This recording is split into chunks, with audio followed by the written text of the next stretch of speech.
سامعین ناظرین السلام علیکم، آداب، نمستے۔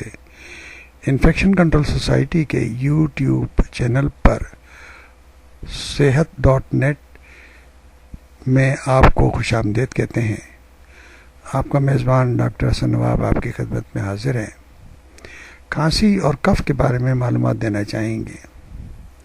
جیسا کہ آپ کو معلوم ہے کہ ریسپریٹری سسٹم، سانس لینے کا نظام،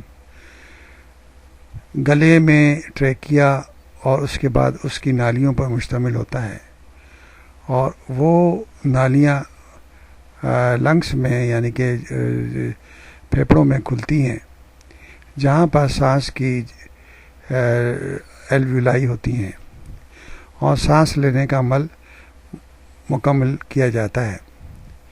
اگر سانس کی نالی جو کہ میوکس میمبرین اندر کی طرف جھلیوں کے اور نالیوں کے اندر موجود ہے، اس میں اگر کوئی انفیکشن ہو جائے اور اس میں رطوبت بننے لگے تو رطوبت کو نکالنے کے لیے ایک ریفلیکس کی شکل کے اندر کھانسی پیدا ہوتی ہے، کیونکہ انسانی جسم کے اندر یہ رطوبت جو ہے نقصان دہ ثابت ہوتی ہے، اور اگر وہاں پر جمع ہو جائے تو سانس لینے کا عمل بھی متاثر ہوتا ہے۔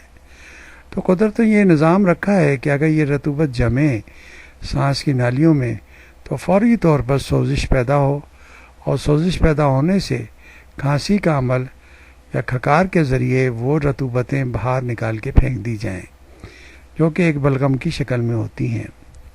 تو اس کھانسی کے عمل کو یعنی کہ سوزش کو مختلف شکل میں ہم دیکھا جا سکتا ہے۔ سانس کی نالیوں کے لعابدار جھلی کی سوزش کی وجہ سے کھانسی کا مرض لاحق ہو جاتا ہے۔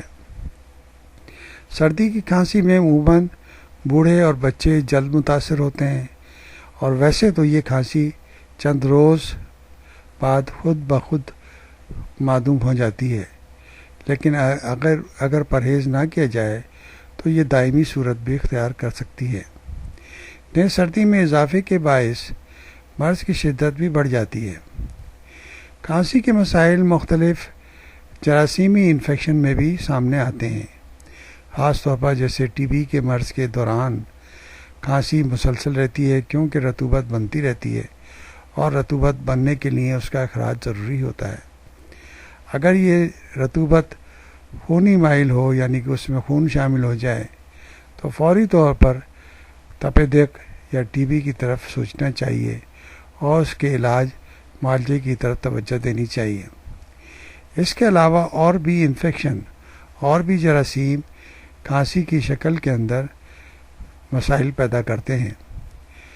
اس کے لیے ضروری ہے کہ جو بلغم یا رطوبتیں ناک سے نکل رہی ہیں ان کا لیبارٹری میں ٹیسٹ کرا کر اور ان کی جراثیموں کے بارے میں معلومات کر صحیح طور پر علاج کرنے کی کوشش کی جائے اور کھانسی سے مستقل طور پر چھٹکارا حاصل کیا جائے۔